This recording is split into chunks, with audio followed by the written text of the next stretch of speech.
Video ಶುರು ಮಾಡೋಕ್ಕಿಂತ ಮುಂಚೆ ಮತ್ತಷ್ಟು ರೋಚಕ ಮಾಹಿತಿಗಳಿಗಾಗಿ ನಮ್ಮ ಚಾನಲ್ಗೆ ಸಬ್ಸ್ಕ್ರೈಬ್ ಮಾಡಿಲ್ಲ ಅಂದರೆ ಸಬ್ಸ್ಕ್ರೈಬ್ ಮಾಡ್ಕೊಳ್ಳಿ. ಹಾಗೆ ಬೆಲ್ ಐಕನ್ ಮೇಲೆ ಕೂಡ ಕ್ಲಿಕ್ ಮಾಡಿ. ನಿಮಗೆ ನಿಮ್ಮ ಮುಂದಿನ ಭವಿಷ್ಯ ಹೇಗಿದೆ ಎಂದು ತಿಳಿದುಕೊಳ್ಳುವ ಕುತೂಹಲ ಇದೆಯೇ?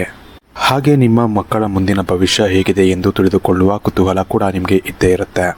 ಹಾಗಿದ್ದರೆ ನಿಮಗೆ ನಿಮ್ಮ ಹಾಗೂ ನಿಮ್ಮ ಮಕ್ಕಳ ಜಾತಕದ ಅವಶ್ಯಕತೆ ಇದೆ. ಹಾಗಿದ್ರೆ ಇಲ್ಲಿದೆ ಒಂದು ಸುವರ್ಣಾವಕಾಶ. ಡಿವೈನ್ ಕನ್ನಡ ವತಿಯಿಂದ ನಿಮಗೆ ಕಂಪ್ಲೀಟ್ ಜಾತಕ ನಿಮಗೆ ಕೇವಲ 299 ರೂಪಾಯಿಗೆ ನಿಮಗೆ ಸಿಗ್ತಾ ಇದೆ.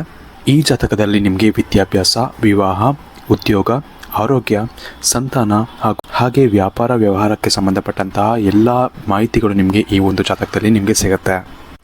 ಇದರ ಜೊತೆಗೆ ಈ ಜಾತಕದಲ್ಲಿ ನಿಮಗೆ ಗೋಚಾರ ಫಲಗಳಾಗಲಿ, ನಕ್ಷತ್ರ ಫಲಗಳಾಗಲಿ, ದಶಾಫಲಗಳು, ಪಂಚಾಂಗ ಫಲಗಳು ಹಾಗೆ ಈ ಒಂದು ಸಮಸ್ಯೆಗಳು ನಿಮಗೆ ಏನೇನು ಬರುತ್ತೆ ಅದಕ್ಕೆ ಪರಿಹಾರಗಳು ಎಲ್ಲವೂ ಕೂಡ ಈ ಒಂದು ಜಾತಕದಲ್ಲಿ ನಿಮಗೆ ಇರುತ್ತೆ. ಇದನ್ನು ನೀವು ಸಿಂಪಲ್ ಆಗಿ PDF ಮುಖಾಂತರ ನೀವು ಪಡ್ಕೊಬೋದು. ಇದನ್ನು ನೀವು PDF ರಿಸೀವ್ ಮಾಡಿದ ತಕ್ಷಣ ನೀವು ನಿಮ್ಮ ಹತ್ತಿರ ಇರುವಂತಹ ಜೆರಾಕ್ಸ್ ಶಾಪಲ್ಲಿ ಇದನ್ನು PDF ಮೇಲೆ ನೀವು ಪ್ರಿಂಟ್ ಬೇಕಾದ್ರೂ ಮಾಡಿಸ್ಕೊಬೋದು ಅಥವಾ ಮೊಬೈಲಲ್ಲೇ ನೀವು ಈ ಒಂದು ಜಾತಕವನ್ನು ನೋಡ್ಕೊಬೋದು. ಹಾಗಿದ್ರೆ ತಡ ಮಾಡಬೇಡಿ, ಈಗಲೇ ಈ ಒಂದು ಕೆಳಕಂಡ ನಂಬರ್ಗೆ ನೀವು ನಿಮ್ಮ ಹೆಸರು, ನಿಮ್ಮ ಜನ್ಮ ದಿನಾಂಕ, ಹುಟ್ಟಿದ ಸಮಯ, ಹುಟ್ಟಿದ ಊರಿನ ಜಿಲ್ಲೆಯನ್ನು ವಾಟ್ಸಪ್ ಮುಖಾಂತರ ನಮಗೆ ಸೆಂಡ್ ಮಾಡಿ. ನಂತರ ನಿಮಗೆ ಕೇವಲ 2 ದಿನಗಳಲ್ಲಿ ನಿಮಗೆ PDF ಮುಖಾಂತರ ನಿಮ್ಮ ಜಾತಕವನ್ನು ನೀವು ಪಡ್ಕೊಬೋದು. 60ರಿಂದ 70 ಪುಟಗಳು ಕೂಡ ಈ ಒಂದು ಜಾತಕದಲ್ಲಿ ಇರುತ್ತೆ. ಇದ್ರೆ ಮಿಸ್ ಮಾಡದೆ ಆರ್ಡರ್ ಮಾಡಿ. ಹಾಗೆ ನಿಮ್ಮ ಭವಿಷ್ಯದಲ್ಲಿ ನಡೆಯುವಂತಹ ಎಲ್ಲ ವಿಷಯಗಳನ್ನ ಮುಂಚೆನೇ ನೀವು ತಿಳಿದುಕೊಳ್ಳಿ. ನಮಸ್ಕಾರ ಗೆಳೆಯರೆ, ಡಿವೈನ್ ಕನ್ನಡ ಯೂಟ್ಯೂಬ್ ಚಾನಲ್ಗೆ ನಿಮಗೆ ಸ್ವಾಗತ. ಗೆಳೆಯರೆ, ಇವತ್ತಿನ ಈ ಒಂದು ವಿಡಿಯೋದಲ್ಲೂ ಕೂಡ ನಿಮಗೆ ವಿಶೇಷವಾದಂತಹ ಒಂದು ರೀಡಿಂಗನ್ನು ತಂದುಕೊಟ್ಟಿದ್ದೀನಿ. ವಿಶೇಷವಾಗಿ ನೀವು ಇಮೇಜಲ್ಲಿ ನೋಡ್ತಿರ್ಬೋದು 3 ರೀತಿಯ ಒಂದು ಶಿವಲಿಂಗ ಇದೆ. ಇದರಲ್ಲಿ ನೀವು ಕಣ್ಮುಚ್ಕೊಂಡು ಶಿವನನ್ನು ನೆನೆಸ್ಕೊಂಡು ಅಥವಾ ಶಿವನ ಯಾವುದಾದ್ರು ಒಂದು ಇಷ್ಟವಾದಂತಹ ಮಂತ್ರವನ್ನು ನೀವು ನೆನೆಸ್ಕೊಂಡು ಕೂಡ ನೀವು ಇದರಲ್ಲಿ ಇರುವಂತಹ ಒಂದು ಶಿವಲಿಂಗವನ್ನು ಆಯ್ಕೆ ಮಾಡಬೇಕಾಗತ್ತೆ. ಅಂದರೆ ಶಿವನನ್ನು ನೆನೆಸ್ಕೊಂಡು ಕಣ್ಬಿಟ್ಟು ನೋಡಿದಾಗ ನಿಮಗೆ ಯಾವ ಒಂದು ಶಿವಲಿಂಗ ನಿಮಗೆ ಹೆಚ್ಚು ಆಕರ್ಷಿತವಾಗಿ ಕಾಣ್ತಿರುತ್ತೋ ಆ ಒಂದು ಶಿವಲಿಂಗವನ್ನು ನೀವು ಆರಿಸ್ಬೇಕಾಗತ್ತೆ. ಇದರ ಮುಖಾಂತರ ನಿಮ್ಮ ಜೀವನದಲ್ಲಿ ನಿಮಗೆ ಯಾವ ಒಂದು ಫಲ ನಿಮಗೆ ಸಿಗುತ್ತೆ ಬರುವಂಥ ದಿನಗಳಲ್ಲಿ, ಅಥವಾ ಯಾವ ಒಂದು ತೊಂದರೆಗಳು ಇದೆ ಆ ಒಂದು ಫಲ ಸಿಗೋಕ್ಕೆ ಎಲ್ಲವನ್ನು ಕೂಡ ನಾನು ಈ ಒಂದು ವಿಡಿಯೋ ಮುಖಾಂತರ ನಿಮಗೆ ತಿಳಿಸ್ಕೊಡ್ತಾ ಇದ್ದೀನಿ. ಹಾಗಾಗಿ ಆದಷ್ಟು ಈ ಒಂದು ವಿಡಿಯೋನ ನೀವು ಪೂರ್ತಿಯಾಗಿ ನೋಡೋಣ ಮರಿಬೇಡಿ. ಅದಕ್ಕಿಂತ ಮುಂಚೆ ವಿಡಿಯೋಗೆ ಒಂದು ಬಾರಿ ಲೈಕ್ ಮಾಡಿ. ಹಾಗೆ ನೀವು ಕೂಡ ಶಿವನ ಭಕ್ತರಾಗಿದ್ದರೆ ಹಾಗೆ ಶಿವನ ಕೃಪೆಗೆ ನೀವು ಪಾತ್ರ ಆಗಬೇಕು ಅಂತ ಇದ್ದರೆ ಓಂ ನಮಃ ಶಿವಾಯ ಅಂತ ನಮಗೆ ಕಮೆಂಟ್ ಸೆಕ್ಷನಲ್ಲಿ ನೀವು ಕಮೆಂಟ್ ಮಾಡಿ ತಿಳಿಸೋದನ್ನು ಮರಿಬೇಡಿ. ವಿಶೇಷವಾಗಿ ಈ ಒಂದು ರೀಡಿಂಗಲ್ಲಿ ನೀವು ಮೊದಲನೇ ನಂಬರ್ನ ಆಯ್ಕೆ ಮಾಡಿದರೆ, ಮೊದಲನೇ ಒಂದು ಶಿವಲಿಂಗವನ್ನು ಆಯ್ಕೆ ಮಾಡಿದರೆ ವಿಶೇಷವಾಗಿ ನಿಮಗೆ ಏನು ತೋರಿಸ್ತಾ ಇದೆ ಈ ಒಂದು ರೀಡಿಂಗಲ್ಲಿ ಅಂದರೆ ನೀವು ಹಿಂದೆ ಮಾಡಿದಂಥ ಕರ್ಮಗಳ ಒಂದು ಪ್ರತಿಫಲ ಸಿಗುತ್ತೆ ಅಂತ ತೋರಿಸ್ತಾ ಇದೆ. ಆ ಒಂದು ಕರ್ಮಗಳು ನಿಮಗೆ ಕೆಟ್ಟ ಕರ್ಮಗಳು ಆದರೂ ಆಗಿರ್ಬೋದು ಅಥವಾ ಒಳ್ಳೆ ಕರ್ಮಗಳಾದರೂ ಆಗಿರ್ಬೋದು. ನೀವೇನಾದರೂ ಹಿಂದೆ ಒಳ್ಳೆ ಕೆಲಸಗಳನ್ನೇ ಮಾಡ್ಕೊಂಬಂದಿದ್ದೀರಾ ಅಥವಾ ತುಂಬ ಕಷ್ಟಪಟ್ಟಿದ್ದೀರಾ ಜೀವನದಲ್ಲಿ ಏನೋ ಒಂದು ಸಾಧಿಸೋಕ್ಕೆ ಅಂದರೆ ನಿಮಗೆ ಅದರ ಒಂದು ಪ್ರತಿಫಲ ಒಳ್ಳೆ ರೀತಿಯಲ್ಲಿ ಸಿಗುತ್ತೆ. ಅದೇ ನೀವು ಬೇರೆಯವ್ರಿಗೆ ಏನಾದರೂ ಕೆಟ್ಟದ್ದು ಬಯಸಿದ್ದೀರಾ ಅಥವಾ ಬೇರೆಯವರು ಹಾಳಾಗಬೇಕು ಅಂತ ಏನಾದರೂ ಒಂದು ಕೆಟ್ಟ ಒಂದು ಫಲಗಳನ್ನ ಮಾಡಿದ್ದೀರಾ ಅಥವಾ ಕೆಟ್ಟ ಒಂದು ಕರ್ಮಗಳನ್ನ ನೀವು ಮಾಡಿದ್ದೀರಾ ಅಂದರೆ ಅದಕ್ಕೆ ತಕ್ಕಂಥ ಪ್ರತಿಫಲ, ಅಂದರೆ ಅದಕ್ಕೆ ತಕ್ಕಂಥ ನಿಮಗೆ ಕೆಟ್ಟ ಫಲಗಳು ನಿಮಗೆ ಸಿಗುತ್ತೆ ಅಂತ ಹೇಳ್ಬೋದು. ಈ ಒಂದು ರೀಡಿಂಗಲ್ಲಿ ತೋರಿಸ್ತಾ ಇದೆ. ಅಂದರೆ ನೀವು ಯಾವ ರೀತಿ ಇದ್ದೀರಾ, ನೀವು ಇಲ್ಲಿವರೆಗೂ ಯಾವ ರೀತಿ ನೀವು ನಿಮ್ಮ ಜೀವನದಲ್ಲಿ ನಡ್ಕೊಂಡಿದ್ದೀರಾ ಅದರ ಪ್ರಕಾರ ನಿಮಗೆ ಫಲಗಳು ಸಿಗುತ್ತೆ ಅಂತ ಇಲ್ಲಿ ತೋರಿಸ್ತಾ ಇದೆ. ಇನ್ನು ಹೇಳಬೇಕಂದ್ರೆ ನಿಮಗೆ ಇಲ್ಲಿ ನಾನು ರೀಡಿಂಗ್ ನೋಡ್ತಿರೋದು ಪ್ರಕಾರ ಏನಪ್ಪ ಇಲ್ಲಿ ತೋರಿಸ್ತಾ ಇದೆ ಅಂದರೆ ನಿಮಗೆ ಸ್ವಲ್ಪ ನಿಮಗೆ ಸಕ್ಸಸ್ ಅನ್ನೋದು ಸಿಗೋದು ಅಷ್ಟೊಂದು ಈಸಿ ಇರೋದಿಲ್ಲ ಅಂತಲೇ ಇಲ್ಲಿ ತೋರಿಸ್ತಾ ಇದೆ. ನಿಮ್ಮ ಜೀವನದಲ್ಲಿ ಯಾವ ರೀತಿ ಇರುತ್ತೆ ಅಂತ ನಿಮಗೆ ಗೊತ್ತಿರುತ್ತೆ, ನಾನೇನು ಹೇಳಬೇಕಾಗಿಲ್ಲ. ಸೊ ಸಕ್ಸಸ್ ಅನ್ನೋದು ಸ್ವಲ್ಪ ನಿಮಗೆ ಲೇಟಾಗಿ ಸಿಗುತ್ತೆ ಅಂತಲೇ ಹೇಳ್ಬೋದು. ಆದರೆ ಲೇಟೆಸ್ಟಾಗಿ ಸಿಗುತ್ತೆ. ಲೇಟಾಗಿ ಬಂದರೂ ಲೇಟೆಸ್ಟಾಗಿ ಬರುತ್ತೆ ಅಂತ ಹೇಳುತ್ತಲ್ಲ, ಅದೇ ರೀತಿ ನಿಮಗೆ ಲೇಟಾಗಿ ನಿಮಗೆ ಸಕ್ಸಸ್ ಅನ್ನೋದು ಸಿಕ್ಕಿದ್ರೂ ಕೂಡ ಅದರಿಂದ ನಿಮಗೆ ಸಿಗುವಂತಹ ಲಾಭಗಳು ನಿಮಗೆ ತುಂಬ ಚೆನ್ನಾಗಿರುತ್ತೆ ಅಂತಲೇ ಹೇಳ್ಬೋದು. ಹಾಗೆ ತುಂಬ ಒಂದು ಮುಖ್ಯವಾದಂಥ ಒಂದು ಜೀವನದಲ್ಲಿ ಒಂದು ಒಳ್ಳೆ ಏಳಿಗೆ ಬರುವಂಥ ಸಮಯ ನಿಮಗೆ ಬರುತ್ತೆ ಆ ಒಂದು ಸಮಯ ಬಂದಾಗ ಅಂತ ಹೇಳ್ಬೋದು. ಇದಾದಮೇಲೆ ನಿಮಗೆ ಇನ್ನೊಂದು ವಿಷಯ ಏನಪ್ಪ ಅಂದರೆ 8 ಅನ್ನೋದು ನಿಮ್ಮ ಜೀವನದಲ್ಲಿ ಬಹಳಷ್ಟೊಂದು ಮುಖ್ಯವಾದಂತಹ ಒಂದು ಅಂಕ ಆಗಿರುತ್ತೆ. ಅದು ನಿಮಗೆ 8ನೇ ತಾರೀಕು ಆಗಿರ್ಬೋದು ಅಥವಾ 8ನೇ ತಿಂಗಳಾಗಿರ್ಬೋದು ಅಥವಾ ನಂಬರು, ಇವಾಗ ವರ್ಷದ್ದು ಒಂದು ನಂಬರು, ಈ ಒಂದು ವರ್ಷ ಕೂಡ 8 ಅಂದರೆ 2024 ಅಂದರೆ 2 + 2 + 4 ಟೋಟಲ್ 8 ಆಗುತ್ತೆ. ಈ ಒಂದು ವರ್ಷ ಕೂಡ ನಿಮಗೆ ಸಾಕಷ್ಟು ಒಂದು ವಿಶೇಷವಾದಂಥ ಒಂದು ವರ್ಷ ಅಂತಲೇ ಹೇಳ್ಬೋದು. ಒಳ್ಳೆ ವಿಷಯಗಳು ಅಥವಾ ಒಳ್ಳೊಳ್ಳೆ ಘಟನೆಗಳು ನಡೆಯುವಂಥ ಒಂದು ನಂಬರ್ ಆಗಿರುತ್ತೆ. ಇದೇ ರೀತಿ ನಿಮಗೆ 8 ಅನ್ನೋ ನಂಬರ್ ನಿಮಗೆ ತುಂಬ ಒಂದು ಅದೃಷ್ಟ ಕೊಡುವಂಥ ಒಂದು ನಂಬರ್ ಆಗಿರುತ್ತೆ ಅಂತ ಹೇಳ್ಬೋದು. ಅಥವಾ ತುಂಬ ಒಂದು ಕಲಿಸುವಂತಹ ನಂಬರ್ ಕೂಡ ಆಗಿರ್ಬೋದು. ಅಂದರೆ ಕೆಲವೊಂದು ವಿಷಯಗಳಲ್ಲಿ ತುಂಬ ಒಂದು ಒಳ್ಳೆ ಎಕ್ಸ್ಪೀರಿಯೆನ್ಸ್ಗಳನ್ನ ಕೊಡುವಂತಹ ಒಂದು ನಂಬರ್ ಕೂಡ ನಿಮಗೆ ಆಗಿರ್ಬೋದು. ಅದು ಯಾವ ರೀತಿ ಆಗಿರುತ್ತೆ ಅಂತ ನಿಮಗೆ ಗೊತ್ತಿರುತ್ತೆ. ಇನ್ನು ಇನ್ನೊಂದು ವಿಷಯ ಏನಪ್ಪ ಅಂದರೆ ಇಲ್ಲಿ ನಿಮ್ಮ ಜೀವನದಲ್ಲಿ ರಿಲೇಷನ್ಶಿಪ್ಪಲ್ಲೂ ಕೂಡ ತುಂಬ ಒಂದು ಒಳ್ಳೆಯ ಯೋಗ ಇಲ್ಲಿ ಕಾಣ್ತಾ ಇದೆ ಅಂತಲೇ ಹೇಳ್ಬೋದು. ನಿಮಗೆ ಏನಪ್ಪ ಅಂದರೆ ನಿಮಗೆ ರಿಲೇಷನ್ಶಿಪ್ಪಲ್ಲಿ ಒಂದು ನೆಮ್ಮದಿ ಇರುತ್ತೆ ನಿಮಗೆ. ಅಂದರೆ ನಿಮಗೆ ಬೇರೆ ಎಲ್ಲದರಲ್ಲೂ ನಿಮಗೆ ಎಷ್ಟೇ ಪ್ರಾಬ್ಲಮ್ ಇದ್ದರೂ ಕೂಡ ಈ ಒಂದು ರಿಲೇಷನ್ಶಿಪ್ ಅಥವಾ ಈ ಒಂದು ನಿಮ್ಮ ಒಂದು ಪಾರ್ಟ್ನರ್ ಏನಿರ್ತಾರೆ ಅವರ ಒಂದು ಕಾರಣದಿಂದಾಗಿ ನಿಮಗೆ ಖುಷಿ ಅನ್ನೋದು ಸಿಗುತ್ತೆ ಅಂತ ಹೇಳ್ಬೋದು. ಇದು ತುಂಬ ಒಂದು ಒಳ್ಳೆಯ ವಿಷಯ ಅಂತಲೇ ಹೇಳ್ಬೋದು. ತುಂಬ ಜನಕ್ಕೆ ಹಣ ಇರುತ್ತೆ ಅಥವಾ ತುಂಬ ಆಸ್ತಿ ಅಂತಸ್ತೆಲ್ಲ ಇರುತ್ತೆ, ಆದರೂ ತಮಗೆ ಸಿಕ್ಕಿರುವಂತಹ ಒಂದು ಪಾರ್ಟ್ನರ್ ಚೆನ್ನಾಗಿರಲ್ಲ ಅಥವಾ ಚೆನ್ನಾಗಿರಲ್ಲ ಅಂದರೆ ಒಳ್ಳೆ ರೀತಿಯಲ್ಲಿ ಇರಲ್ಲ ಅವ್ರ ಜೊತೆ. ಈ ರೀತಿ ಪ್ರಾಬ್ಲಮ್ಗಳಿರುತ್ತೆ, ಮನೆಯಲ್ಲಿ ನೆಮ್ಮದಿ ಇರಲ್ಲ ಅನ್ನೋದಕ್ಕೆ ಮುಖ್ಯವಾದಂಥ ಕಾರಣ ಅದಾಗಿರುತ್ತೆ. ಇನ್ನು ನಿಮ್ಮ ವಿಚಾರದಲ್ಲಿ ಆ ರೀತಿ ಇರೋದಿಲ್ಲ ಅಂತಲೇ ಹೇಳ್ಬೋದು. ಒಂದು ಒಳ್ಳೆ ಬಾಳ ಸಂಗಾತಿ ನಿಮಗೆ ಸಿಗ್ತಾರೆ ಅಂತ ಹೇಳ್ಬೋದು. ಇದರಿಂದ ನಿಮಗೆ ಈ ಒಂದು ವಿಷಯದಲ್ಲಿ ನಿಮಗೆ ಒಳ್ಳೆಯ ಒಂದು ಫಲ ಇದೆ ಅಂತಲೇ ಹೇಳ್ಬೋದು. ಇದರ ಜೊತೆಗೆ ನಿಮ್ಮ ಜೀವನದಲ್ಲಿ ನೀವು ಯಾರನ್ನ ಇಷ್ಟಪಡ್ತೀರಾ ಅವ್ರನ್ನ ನೀವು ತುಂಬ ಒಂದು ಎಫರ್ಟ್ ಹಾಕಬೇಕಾಗತ್ತೆ. ನೀವು ಆ ಒಂದು ಪ್ರೀತಿಯನ್ನು ನೀವು ಪಡ್ಕೋಬೇಕು ಅಂದರೆ ಎಫರ್ಟ್ ಹಾಕಬೇಕಾಗುತ್ತೆ. ಯಾಕಂದರೆ ಅವರು ರಿಲೇಷನ್ಶಿಪ್ಪಲ್ಲಿ ಒಳ್ಳೆ ರೀತಿಯಲ್ಲಿ ಇದ್ದರೂ ಕೂಡ ಅವರ ಮನೆಯಿಂದ ಅವ್ರಿಗೆ ಅಪೋಸ್ ಆಗ್ತಿರುತ್ತೆ ಅಂತಲೇ ಹೇಳ್ಬೋದು. ಅಂದರೆ ಪ್ರೀತಿಗೆ ಅಷ್ಟೊಂದು ಸಪೋರ್ಟ್ ಮಾಡದೇ ಇರೋವಂಥ ಒಂದು ಪೇರೆಂಟ್ಸ್ ಆಗಿರ್ಬೋದು ಅಥವಾ ಅವ್ರ ಮನೆಯವರಾಗಿರ್ಬೋದು ಇರ್ತಾರೆ. ಈ ಒಂದು ಕಾರಣದಿಂದಾಗಿ ನೀವು ಎಫರ್ಟ್ ಹಾಕಲೇಬೇಕಾಗತ್ತೆ ಸ್ವಲ್ಪ ನೀವು ನಿಮ್ಮ ಪ್ರೀತಿಯನ್ನು ಉಳಿಸ್ಕೊಳ್ಳೋಕ್ಕೆ. ಅದನ್ನು ನೀವು ಮಾಡಿದ್ರೆ ಮಾತ್ರ ನಿಮ್ಮ ಜೀವನದಲ್ಲಿ ನೀವು ತುಂಬ ಚೆನ್ನಾಗಿರ್ತೀರ ನಿಮ್ಮ ಒಂದು ಬಾಳ ಸಂಗಾತಿ ಜೊತೆ ಅಂತಲೇ ಹೇಳ್ಬೋದು. ಈ ಒಂದು ಕಾರಣದಿಂದಾಗಿ ನಿಮಗೆ ಅದೊಂದು ಬಿಟ್ಟರೆ ನಿಮಗೆ ಬೇರೆ ಏನೂ ತೊಂದರೆ ಇರೋದಿಲ್ಲ ನಿಮ್ಮ ಒಂದು ಪ್ರೀತಿಯ ವಿಷಯದಲ್ಲಿ ಅಂತಲೇ ಹೇಳ್ಬೋದು. ತುಂಬ ಚೆನ್ನಾಗಿದೆ ಅಂತಲೇ ಹೇಳ್ಬೋದು. ನಿಮಗೆ ನಿಮ್ಮ ಮುಂದಿನ ಭವಿಷ್ಯ ಹೇಗಿದೆ ಎಂದು ತಿಳಿದುಕೊಳ್ಳುವ ಕುತೂಹಲ ಇದೆಯೇ? ಹಾಗೆ ನಿಮ್ಮ ಮಕ್ಕಳ ಮುಂದಿನ ಭವಿಷ್ಯ ಹೇಗಿದೆ ಎಂದು ತಿಳಿದುಕೊಳ್ಳುವ ಕುತೂಹಲ ಕೂಡ ನಿಮಗೆ ಇದ್ದೇ ಇರುತ್ತೆ. ಹಾಗಿದ್ದರೆ ನಿಮಗೆ ನಿಮ್ಮ ಹಾಗೂ ನಿಮ್ಮ ಮಕ್ಕಳ ಜಾತಕದ ಅವಶ್ಯಕತೆ ಇದೆ. ಹಾಗಿದ್ದರೆ ಇಲ್ಲಿದೆ ಒಂದು ಸುವರ್ಣಾವಕಾಶ. ಡಿವೈನ್ ಕನ್ನಡ ವತಿಯಿಂದ ನಿಮಗೆ ಕಂಪ್ಲೀಟ್ ಜಾತಕ ನಿಮಗೆ ಕೇವಲ 299 ರೂಪಾಯಿಗೆ ನಿಮಗೆ ಸಿಗ್ತಾ ಇದೆ. ಈ ಜಾತಕದಲ್ಲಿ ನಿಮಗೆ ವಿದ್ಯಾಭ್ಯಾಸ, ವಿವಾಹ, ಉದ್ಯೋಗ, ಆರೋಗ್ಯ, ಸಂತಾನ ಹಾಗೆ ವ್ಯಾಪಾರ ವ್ಯವಹಾರಕ್ಕೆ ಸಂಬಂಧಪಟ್ಟಂತಹ ಎಲ್ಲ ಮಾಹಿತಿಗಳು ನಿಮಗೆ ಈ ಒಂದು ಜಾತಕದಲ್ಲಿ ನಿಮಗೆ ಸಿಗುತ್ತೆ. ಇದರ ಜೊತೆಗೆ ಈ ಜಾತಕದಲ್ಲಿ ನಿಮಗೆ ಗೋಚಾರ ಫಲಗಳಾಗಲಿ, ನಕ್ಷತ್ರ ಫಲಗಳಾಗಲಿ, ದಶಾಫಲಗಳು, ಪಂಚಾಂಗ ಫಲಗಳು ಹಾಗೆ ಈ ಒಂದು ಸಮಸ್ಯೆಗಳು ನಿಮಗೆ ಏನೇನು ಬರುತ್ತೆ ಅದಕ್ಕೆ ಪರಿಹಾರಗಳು ಎಲ್ಲವೂ ಕೂಡ ಈ ಒಂದು ಜಾತಕದಲ್ಲಿ ನಿಮಗೆ ಇರುತ್ತೆ. ಇದನ್ನು ನೀವು ಸಿಂಪಲ್ ಆಗಿ PDF ಮುಖಾಂತರ ನೀವು ಪಡ್ಕೊಬೋದು. ಇದನ್ನು ನೀವು PDF ರಿಸೀವ್ ಮಾಡಿದ ತಕ್ಷಣ ನೀವು ನಿಮ್ಮ ಹತ್ತಿರ ಇರುವಂತಹ ಜೆರಾಕ್ಸ್ ಶಾಪಲ್ಲಿ ಇದನ್ನು PDF ಮೇಲೆ ನೀವು ಪ್ರಿಂಟ್ ಬೇಕಾದ್ರೂ ಮಾಡಿಸ್ಕೊಬೋದು ಅಥವಾ ಮೊಬೈಲಲ್ಲೇ ನೀವು ಈ ಒಂದು ಜಾತಕವನ್ನು ನೋಡ್ಕೊಬೋದು.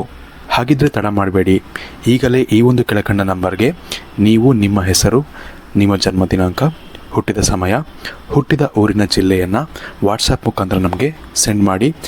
ನಂತರ ನಿಮಗೆ ಕೇವಲ 2 ದಿನಗಳಲ್ಲಿ ನಿಮಗೆ PDF ಮುಖಾಂತರ ನಿಮ್ಮ ಜಾತಕವನ್ನು ನೀವು ಪಡ್ಕೊಬೋದು. 60ರಿಂದ 70 ಪುಟಗಳು ಕೂಡ ಈ ಒಂದು ಜಾತಕದಲ್ಲಿ ಇರುತ್ತೆ. ಇದ್ರೆ ಮಿಸ್ ಮಾಡದೆ ಆರ್ಡರ್ ಮಾಡಿ. ಹಾಗೆ ನಿಮ್ಮ ಭವಿಷ್ಯದಲ್ಲಿ ನಡೆಯುವಂತಹ ಎಲ್ಲ ವಿಷಯಗಳನ್ನ ಮುಂಚೆನೇ ನೀವು ತಿಳಿದುಕೊಳ್ಳಿ. ಇನ್ನು ಮುಂದಿನದಾಗಿ ನೀವು ನಂಬರ್ 2 ಆಯ್ಕೆ ಮಾಡಿದರೆ ನಿಮಗೆ ವಿಶೇಷವಾಗಿ ತುಂಬ ಒಂದು ಒಳ್ಳೆಯ ಪ್ರೆಡಿಕ್ಷನ್ ಅನ್ನೋದೇ ಬಂದಿದೆ ಅಂತಲೇ ಹೇಳ್ಬೋದು. ನಿಮ್ಮ ಜೀವನದಲ್ಲಿ ನೀವು ಅಂದ್ಕೊಂಡಿದ್ದು ಆಗಬೇಕು ಅಂದರೆ ನೀವು ತುಂಬ ಕಷ್ಟಪಡಬೇಕು ಅಂತೇನಿಲ್ಲ. ಕಷ್ಟ ಎಲ್ಲರೂ ಪಡ್ತಾರೆ ಜೀವನದಲ್ಲಿ, ಆದರೆ ತುಂಬ ಕಷ್ಟಪಡೋರು ಜಾಸ್ತಿ ಇರ್ತಾರೆ. ನಾನು ನಂಬರ್ 1 ಅವ್ರಿಗೆ ಹೇಳಿದೆ ನೀವು ಸ್ವಲ್ಪ ಕಷ್ಟಪಡಬೇಕಾಗತ್ತೆ ಅಂತ. ಅದೇ ನಿಮಗೆ ಏನಪ್ಪ ಅಂದರೆ ಅಷ್ಟೊಂದು ಕಷ್ಟಪಡಬೇಕು ಅಂತಿಲ್ಲ, ನಿಮಗೆ ಸ್ವಲ್ಪ ಈಸಿಯಾಗಿ ಸಿಗುತ್ತೆ. ಮೆಟ್ಟು ಎಲ್ಲರೂ ಹತ್ತಲೇಬೇಕಾಗತ್ತೆ. ಒಂದು ಗೋಲ್ಗೆ ಹೋಗಬೇಕು ಅಥವಾ ಒಂದು ಡೆಸ್ಟಿನೇಷನ್ಗೆ ಹೋಗಬೇಕು ಅಂದಾಗ ನಾವು ಮೆಟ್ಲು ಹತ್ಕೊಂಡೇ ಹೋಗಬೇಕಾಗತ್ತೆ. ಬಟ್ ಆದರೆ ಎಷ್ಟು ಕಷ್ಟಪಡ್ತಾರೆ ಆ ಒಂದು ಮೆಟ್ಲು ಹತ್ತಕ್ಕೆ ಅಥವಾ ಎಷ್ಟು ಮೆಟ್ಲು ಜಾಸ್ತಿ ಇರುತ್ತೆ ಅನ್ನೋದು ಕೂಡ ಮ್ಯಾಟ್ರ್ ಆಗುತ್ತೆ. ಅದು ನಿಮ್ಮ ವಿಷಯದಲ್ಲಿ ಸ್ವಲ್ಪ ಕಡಿಮೆನೇ ಇರುತ್ತೆ ಅಂತಲೇ ಹೇಳ್ಬೋದು. ಆರಾಮಾಗಿ ನೀವು ಹತ್ಕೊಂಡು ಹೋಗ್ಬಿಡ್ತೀರಾ. ಈ ಒಂದು ಕಾರಣದಿಂದಾಗಿ ನೀವು ಸ್ವಲ್ಪ ಲಕ್ಕಿ ಅಂತಲೇ ಹೇಳ್ಬೋದು. ನಿಮಗೆ ದೈವಾನುಗ್ರಹ ಇದೆ ಅಂತಲೂ ಕೂಡ ಹೇಳ್ಬೋದು. ಇನ್ನು ಇವ್ರಿಗೆ ವಿಶೇಷವಾಗಿ ಏನಪ್ಪ ಅಂದರೆ ಸ್ವಲ್ಪ ಬೇಗ ಕೋಪ ಮಾಡ್ಕೊಳ್ಳೋದು, ಅಂದರೆ ಶಾರ್ಟ್ ಟೆಂಪರ್ಡ್ ರೀತಿಯಾದಂಥ ಒಂದು ಸ್ವಭಾವ ಇವ್ರಿಗೆ ಇರುತ್ತೆ ಅಂತಲೇ ಹೇಳ್ಬೋದು. ಚಿಕ್ಕ ವಿಷಯಕ್ಕೂ ಕೋಪ ಮಾಡ್ಕೊಳ್ಳೋದಾಗಲಿ ಅಥವಾ ಏನಾದರೂ ಒಬ್ಬರ ಮೇಲೆ ಬೇಜಾರಾಯಿತು ಅಂದರೆ ಅವ್ರ ಹತ್ರ ಮಾತು ಬಿಟ್ಬಿಡೋದಾಗಲಿ, ಇಂಥ ಸಾಕಷ್ಟು ಒಂದು ಸ್ವಭಾವಗಳು ಇವ್ರಿಗೆ ಇರುತ್ತೆ ಅಂತಲೇ ಹೇಳ್ಬೋದು. ಇದು ಇವರ ಜೀವನದಲ್ಲಿ ಸ್ವಲ್ಪ ಇವ್ರಿಗೆ ಅಫೆಕ್ಟ್ ಮಾಡುತ್ತೆ. ಅಂದರೆ ರಿಲೇಷನ್ಶಿಪ್ಪಲ್ಲಾಗಲಿ ಅಥವಾ ನಿಮ್ಮ ಫ್ರೆಂಡ್ಸ್ ಸರ್ಕಲಲ್ಲೇ ಆಗಲಿ ನಿಮ್ಮ ಈ ಸ್ವಭಾವದಿಂದ ತುಂಬ ಜನ ಬಿಟ್ಟೋಗೋರು ಕೂಡ ಇರ್ತಾರೆ. ಇದರಿಂದ ನೀವು ಯಾವ ರೀತಿ ಈ ಒಂದು ಸ್ವಭಾವಗಳನ್ನ ನೀವು ಕಂಟ್ರೋಲ್ ಮಾಡ್ಕೊಳ್ತೀರಾ ಅದು ಕೂಡ ನಿಮ್ಮ ಮೇಲೆ ಸಾಕಷ್ಟು ಒಂದು ಪ್ರಭಾವವನ್ನು ನಿಮ್ಮ ಲೈಫಲ್ಲಿ ಬೀರುತ್ತೆ ಅಂತಲೇ ಹೇಳ್ಬೋದು. ಇನ್ನು ನಿಮ್ಮ ಜೀವನದಲ್ಲಿ ನೀವು ಹಣ ಗಳಿಸೋದ್ರಲ್ಲೇನೋ ತುಂಬ ಒಂದು ಲಕ್ಕಿ ಆಗಿರ್ತೀರ ಅಂತಲೇ ಹೇಳ್ಬೋದು. ಬಟ್ ಆದರೆ ಹಣವನ್ನು ಕಳ್ಕೊಳ್ಳೋದ್ರಲ್ಲಿ ಅಷ್ಟೇ ಅನ್ಲಕ್ಕಿ ಆಗಿರ್ತೀರ ಅಂತಲೇ ಹೇಳ್ಬೋದು. ಯಾಕಂದರೆ ನೀವು ಇನ್ವೆಸ್ಟ್ ಮಾಡುವಂಥ ಜಾಗಗಳು ಹಂಗಿರುತ್ತೆ. ಯಾವುದೋ ಒಂದು ರಿಯಲ್ ಎಸ್ಟೇಟ್ಗೆ ಹಾಕ್ತೀರಾ ಅಥವಾ ಯಾವುದೋ ಒಂದು ಏನಂತಾರೆ ಲ್ಯಾಂಡ್ಗೆ ಹಾಕ್ತೀರಾ, ಬಟ್ ಅದು ಕೂಡ ನಿಮಗೆ ಲಾಸ್ ಆಗೋವಂಥ ಚಾನ್ಸಸ್ ಇರುತ್ತೆ. ಅಥವಾ ಯಾವುದೋ ಒಂದು ಬೆಟ್ಟಿಂಗ್ ಆ್ಯಪ್ಗಳಲ್ಲಿ ನೀವು ಇನ್ವೆಸ್ಟ್ ಮಾಡೋಕ್ಕೆ ಟ್ರೈ ಮಾಡ್ತೀರಾ, ಅದು ಕೂಡ ನಿಮಗೆ ಲಾಸ್ ಆಗೇ ಆಗುತ್ತೆ. ಈ ಒಂದು ಕಾರಣದಿಂದಾಗಿ ಎಲ್ಲೆಲ್ಲಿ ಇನ್ವೆಸ್ಟ್ ಮಾಡ್ಬೋದು, ಎಲ್ಲೆಲ್ಲಿ ಸೇಫಾಗಿ ಇನ್ವೆಸ್ಟ್ ಮಾಡ್ಬೋದು ಅಂಥ ಕಡೆ ನೀವು ದುಡ್ಡನ್ನು ಇನ್ವೆಸ್ಟ್ ಮಾಡಬೇಕಾಗತ್ತೆ. ಆಗ ಮಾತ್ರ ನಿಮಗೆ ಅದರಿಂದ ಒಳ್ಳೆ ಫಲಗಳು ಸಿಗುತ್ತೆ ಹೊರತು ನೀವು ಎಲ್ಲೆಲ್ಲೋ ಇನ್ವೆಸ್ಟ್ ಮಾಡೋಕ್ಕೆ ಹೋದರೆ ನಿಮಗೆ ಅದರಿಂದ ಲಾಸ್ ಆಗೇ ಆಗುತ್ತೆ. ಈ ಒಂದು ಕಾರಣದಿಂದಾಗಿ ಹಣಕ್ಕೆ ಸಂಬಂಧಪಟ್ಟಂಥ ಎಲ್ಲ ಒಂದು ಏನೇನು ಪ್ರಾಬ್ಲಮ್ಗಳಂತಲ್ಲ, ಹಣಕ್ಕೆ ಸಂಬಂಧಪಟ್ಟಂಥ ಇನ್ವೆಸ್ಟ್ಮೆಂಟ್ಗಳನ್ನ ನಾನು ಎಲ್ಲಿ ಮಾಡಬೇಕು ಅನ್ನೋದನ್ನ ನೀವು ಸ್ವಲ್ಪ ಅರ್ಥಕೊಂಡ್ರೆ ಒಳ್ಳೆಯದು. ತುಂಬ ನಾಲೆಜನ್ನು ಅದರಿಂದ ಪಡ್ಕೊಳ್ಳಿ ನೀವು, ಅದರಿಂದ ನಿಮಗೆ ಸಾಕಷ್ಟು ನಿಮಗೆ ಒಳ್ಳೆಯದಾಗುತ್ತೆ ಅಂತ ಹೇಳ್ಬೋದು. ಇನ್ನು ಕೊನೆಯದಾಗಿ ನೀವು ನಂಬರ್ 3ಯಲ್ಲಿ ಇರುವಂತಹ ಶಿವಲಿಂಗವನ್ನು ನೀವು ಆಯ್ಕೆ ಮಾಡಿದ್ದೀರಾ ಅಂದರೆ ನಿಮಗೂ ಕೂಡ ತುಂಬ ಒಂದು ಒಳ್ಳೆಯ ಒಂದು ಕಾರ್ಡ್ಸ್ಗಳೇ ಬಂದಿದೆ ಇಲ್ಲಿ. ವಿಶೇಷವಾಗಿ ನಿಮಗೆ ಮೊದಲನೇ ಒಂದು ಒಳ್ಳೆಯ ವಿಷಯ ಏನಪ್ಪ ಅಂದರೆ, ನೀವು ಪೂಜೆ ಮಾಡುವಂತಹ ದೇವರು ಅದು ಯಾವುದಾದ್ರು ಆಗಿರಲಿ, ನೀವು ಪೂಜೆ ಮಾಡುವಂಥ ಅಥವಾ ನೀವು ಹೆಚ್ಚಿನದಾಗಿ ಇಷ್ಟಪಡುವಂಥ ದೇವರ ಒಂದು ಆಶೀರ್ವಾದ ನಿಮ್ಮ ಮೇಲೆ ಇದೆ ಅಂತ ಹೇಳ್ಬೋದು. ತುಂಬ ಸತಿ ಏನಾಗುತ್ತೆ ಅಂದರೆ, ನಾವು ಎಷ್ಟೇ ಪೂಜೆ ಮಾಡಿದ್ರೂ ಕೂಡ ನಾವು ಪೂಜೆ ಮಾಡುವಂಥ ರೀತಿಯಾಗಲಿ ಅಥವಾ ನಮ್ಮ ಒಂದು ಯಾವುದಾದ್ರು ಒಂದು ನಮ್ಮ ಜೀವನ ಶೈಲಿ ಆಗಲಿ ದೇವರಿಗೆ ಇಷ್ಟ ಆಗ್ತಿರೋದಿಲ್ಲ. ಅಥವಾ ನಮ್ಮ ಒಂದು ಮಾಡಿದಂಥ ಕೆಲವೊಂದು ಕರ್ಮಗಳಿಂದ ಆದರೂ ಆಗಿರ್ಬೋದು, ಅಥವಾ ಹಿಂದಿನ ಜನ್ಮದ ಕರ್ಮಗಳಿಂದ ಕೂಡ ಆಗಿರ್ಬೋದು, ದೇವರಿಗೆ ನಾವು ಮಾಡುವಂಥ ಪೂಜೆ ಅಂದರೆ ನಾವು ಪೂಜೆ ಮಾಡಿದ್ರೂ ಕೂಡ ಅದು ದೇವರಿಗೆ ಇಷ್ಟ ಆಗ್ತಿರೋದಿಲ್ಲ, ಅಥವಾ ಆ ದೇವರಿಗೆ ಅದು ತೃಪ್ತಿ ತಂದು ಕೊಡ್ತಿರೋದಿಲ್ಲ. ಆದರೆ ನಿಮ್ಮ ವಿಚಾರದಲ್ಲಿ ಆ ಥರ ಇಲ್ಲ. ದೇವ್ರಿಗೆ ಕೂಡ ನೀವು ಮಾಡೋ ಪೂಜೆ ಪುನಸ್ಕಾರಗಳು ಕೂಡ ಇಷ್ಟ ಆಗುತ್ತೆ. ಹಾಗೆ ನಿಮ್ಮ ಮೇಲೆ ಒಂದು ಆಶೀರ್ವಾದ ಕೂಡ, ಅದು ನಿಮ್ಮ ತಲೆ ಮೇಲೆ ಕೈ ಇಟ್ಟಿರ್ತಾರೆ ದೇವರು ಅಂತಲೇ ಹೇಳ್ಬೋದು. ಯಾವುದೇ ಕೆಲಸ ಮಾಡೋಕ್ಕೆ ಹೋದರೂ ಕೂಡ ನಿಮಗೆ ದೇವರ ಒಂದು ಆಶೀರ್ವಾದ ಅನ್ನೋದು ನಿಮ್ಮ ಮೇಲೆ ಇರುತ್ತೆ. ಇದು ನಿಮಗೆ ತುಂಬ ಒಂದು ಒಳ್ಳೆಯ ವಿಷಯ ಅಂತಲೇ ಹೇಳ್ಬೋದು. ಯಾಕಂದರೆ ನಿಮಗೆ ದೊಡ್ಡ ಒಂದು ಶಕ್ತಿಯ ಒಂದು ಇದು ಪವರ್ ಇದೆ ನಿಮ್ಮ ಬೆನ್ನ ಮೇಲೆ ಅಂದರೆ ನೀವು ಯಾವುದೇ ಕೆಲಸ ಮಾಡಿದ್ರೂ ಅದು ಸಕ್ಸಸ್ ಆಗೇ ಆಗುತ್ತೆ. ಅದು ನಿಮ್ಮ ಒಂದು ಲಕ್ ಅಂತಲೇ ಹೇಳ್ಬೋದು. ಇನ್ನೊಂದು ವಿಚಾರ ಏನಪ್ಪ ಅಂದರೆ, ನೀವು ನಿಮ್ಮ ಜೀವನದಲ್ಲಿ ನಿಮ್ಮ ಒಂದು ಪರ್ಸ್ನಲ್ ಸ್ವಭಾವದ ಒಂದು ವಿಷಯಕ್ಕೆ ಬಂದರೆ ನೀವು ತುಂಬ ಒಂದು ಒಳ್ಳೆಯ ವ್ಯಕ್ತಿ ಅಂತಲೇ ಹೇಳ್ಬೋದು. ತುಂಬ ಯಾವಾಗಲೂ ನಗ್ನಗ್ತಾ ಇರಬೇಕು, ಸುತ್ತಮುತ್ತ ಇರೋರನ್ನೂ ಕೂಡ ನಗಿಸ್ತಾ ಇರಬೇಕು ಅಂತ ಬಯಸುವಂಥ ಒಂದು ವ್ಯಕ್ತಿಗಳಾಗಿರ್ತೀರ. ಇದೇ ದೇವರಿಗೆ ತುಂಬ ಇಷ್ಟ ಆಗೋದು ಅಂತಲೇ ಹೇಳ್ಬೋದು. ಇದ್ರ ಜೊತೆಗೆ ಇದಲ್ಲದೆ ನಿಮಗೆ ಇನ್ನೊಂದು ಒಳ್ಳೆಯ ವಿಷಯ ಅಂದರೆ, ನೀವು ಒಳ್ಳೆಯವ್ರಿಗೆ ಎಷ್ಟು ಒಳ್ಳೆಯವರಾಗಿರ್ತೀರೋ ಕೆಟ್ಟವ್ರಿಗೆ ಅಷ್ಟೇ ಕೆಟ್ಟವರಾಗಿರ್ತೀರ ನಿಮ್ಮ ಜೀವನದಲ್ಲಿ. ಅಂದರೆ ಯಾರಾದರೂ ಒಬ್ಬರು ಕೆಟ್ಟ ಕೆಲಸ ಮಾಡ್ತಿದ್ದಾರೆ ಅಂದರೆ, ನಿಮ್ಮ ಅಕ್ಕಪಕ್ಕ ಇರುವಂಥ ಜನರಿಗೆ ಯಾರಾದರೂ ಒಬ್ಬರು ತೊಂದರೆ ಕೊಡ್ತಿದ್ದಾರೆ ಅಂದರೆ ಅವ್ರಿಗೆ ಯಾವ ರೀತಿ ಬುದ್ಧಿ ಕಲಿಸ್ಬೇಕು ಅನ್ನೋದು ಕೂಡ ನಿಮಗೆ ಗೊತ್ತಿರುತ್ತೆ. ಇದು ತುಂಬಾ ಒಂದು ವಿಶೇಷವಾದಂಥ ಒಂದು ಗುಣ ಅಂತಲೇ ಹೇಳ್ಬೋದು. ಇನ್ನೊಂದು ಒಳ್ಳೆಯ ವಿಚಾರ ಏನಪ್ಪ ಅಂದರೆ, ನಿಮಗೆ ನಿಮ್ಮ ಜೀವನದಲ್ಲಿ ನಿಮ್ಮ ಫ್ಯಾಮಿಲಿ ಸಪೋರ್ಟ್ ಅನ್ನೋದು ನಿಮಗೆ ತುಂಬ ಚೆನ್ನಾಗಿರುತ್ತೆ ಅಂತಲೇ ಹೇಳ್ಬೋದು. ಇದ್ರ ಜೊತೆಗೆ ನಿಮಗೆ ಯೂನಿವರ್ಸ್ನ ಒಂದು ಸಪೋರ್ಟ್ ಕೂಡ ನಿಮಗೆ ಇದ್ದೇ ಇದೆ ಅಂತಲೇ ಹೇಳ್ಬೋದು. ನೀವು ಯೂನಿವರ್ಸ್ ಹತ್ರ ನೀವು ಏನೇನು ಬೇಡ್ಕೊಳ್ತೀರಾ ಅದರಲ್ಲಿ 99% ನಿಮಗೆ ಎಲ್ಲವೂ ಈಡೇರುವಂಥ ಚಾನ್ಸಸ್ ಇರುತ್ತೆ. ಸ್ವಲ್ಪ ಲೇಟ್ ಆಗ್ಬೋದು ಕೆಲವೊಂದು ವಿಚಾರಗಳು, ಆದರೆ ಈಡೇರುತ್ತೆ, ಅದಂತೂ ಪಕ್ಕ ಅಂತಲೇ ಹೇಳ್ಬೋದು. ಯಾಕಂದರೆ ಯೂನಿವರ್ಸು, ದೇವರು ಎಲ್ಲರೂ ಕೂಡ ನಿಮಗೆ ಎಲ್ಲರ ಸಪೋರ್ಟು, ಎಲ್ಲರ ಆಶೀರ್ವಾದ ನಿಮ್ಮ ಮೇಲೆ ಇರೋದ್ರಿಂದ ತುಂಬ ಒಂದು ವಿಷಯಗಳು ನಿಮ್ಮ ಜೀವನದಲ್ಲಿ ಒಳ್ಳೆಯದಾಗುತ್ತೆ ಅಂತ ಹೇಳ್ಬೋದು. ಇನ್ನು 3 ನಂಬರ್ಗಳ ಬಗ್ಗೆ ನಿಮಗೆ ಹೇಳಿದ್ದೀನಿ ಆಲ್ಮೋಸ್ಟು. ನಿಮಗೆ ನೀವು ಯಾವ ನಂಬರ್ನ ಸೆಲೆಕ್ಟ್ ಮಾಡಿದ್ರೆ ಅದನ್ನು ಕೂಡ ನಮಗೆ ಕಮೆಂಟ್ ಮಾಡಿ ತಿಳಿಸಿ. ಹಾಗೆ ಈ ಒಂದು ವಿಡಿಯೋನ ಆದಷ್ಟು ನಿಮ್ಮ ಫ್ರೆಂಡ್ಸ್ ಹಾಗೂ ಫ್ಯಾಮಿಲಿ ಜೊತೆ ನಿಮಗೆ ಈ ವಿಡಿಯೋ ಇಷ್ಟ ಆಗಿತ್ತು ಅಂದರೆ ಶೇರ್ ಮಾಡ್ಕೊಳ್ಳೋದನ್ನ ಮರಿಬೇಡಿ. ಹಾಗೆ ನೀವು ಯಾವ ನಂಬರ್ನ ಸೆಲೆಕ್ಟ್ ಮಾಡಿರಿ ಅಂತ ಕೂಡ ನಮಗೆ ಕಮೆಂಟ್ ಮಾಡಿ. ಅದರ ಜೊತೆಗೆ ನೀವು ಮುಂಚೆನೇ ಹೇಳಿದಾಗೆ ನೀವು ಕೂಡ ಶಿವನ ಭಕ್ತರಾಗಿದ್ದರೆ ಹಾಗೆ ಶಿವನ ಕೃಪೆಗೆ ನೀವು ಪಾತ್ರರಾಗಬೇಕು ಅಂತ ಇದ್ದರೆ ಓಂ ನಮಃ ಶಿವಾಯ ಅಂತಾದರೂ ಕಮೆಂಟ್ ಮಾಡಿ, ಅಥವಾ ಹರ ಹರ ಮಹಾದೇವ ಅಂತಾದರೂ ಕಮೆಂಟ್ ಮಾಡಿ. ಯಾವುದಾದ್ರೂ ಒಂದು ದೇವರು, ನಿಮಗೆ ಯಾವ ದೇವರು ಇಷ್ಟ ಅಂತಾದರೂ ಕೂಡ ಆ ಒಂದು ದೇವರ ಒಂದು ಮಂತ್ರವನ್ನು ಆಗಲಿ ಅಥವಾ ಹೆಸರನ್ನಾಗಲಿ ನಮಗೆ ಕಮೆಂಟ್ ಮಾಡಿ ತಿಳಿಸೋದನ್ನು ನೀವು ಮರಿಬೇಡಿ. ಹಾಗೆ ಆದಷ್ಟು ಈ ಒಂದು ವಿಡಿಯೋನ ನಿಮ್ಮ ಫ್ರೆಂಡ್ಸ್ ಹಾಗೂ ಫ್ಯಾಮಿಲಿ ಜೊತೆ ಕೂಡ ಶೇರ್ ಮಾಡ್ಕೊಳ್ಳಿ. ಯಾಕಂದರೆ ಅವ್ರಿಗೂ ಕೂಡ ಬೇಸಿಕ್ ಐಡಿಯಾಗಳು ಏನೇನು ಜೀವನದಲ್ಲಿ ಏನೇನು ಸಿಗುತ್ತೆ ಏನೇನು ಸಿಗಲ್ಲ ಎಲ್ಲವನ್ನು ಕೂಡ ಈ ಒಂದು ವಿಡಿಯೋದಲ್ಲಿ ತಿಳಿಸ್ಕೊಟ್ಟಿದ್ದೀನಿ. ಅದು ಅವ್ರಿಗೂ ಕೂಡ ತಿಳಿಲಿ ಅನ್ನೋದು ನಮ್ಮ ಒಂದು ಆಶಯವಾಗಿರುತ್ತೆ. ಸೊ ವಿಡಿಯೋನ ಲೈಕ್ ಮಾಡಿ, ಶೇರ್ ಮಾಡಿ. ಆದಷ್ಟು ಚಾನಲ್ಗೆ ಸಬ್ಸ್ಕ್ರೈಬ್ ಮಾಡಿಲ್ಲ, ಸಬ್ಸ್ಕ್ರೈಬ್ ಮಾಡ್ಕೊಳ್ಳೋದು ಕೂಡ ಮರಿಬೇಡಿ. ಧನ್ಯವಾದಗಳು.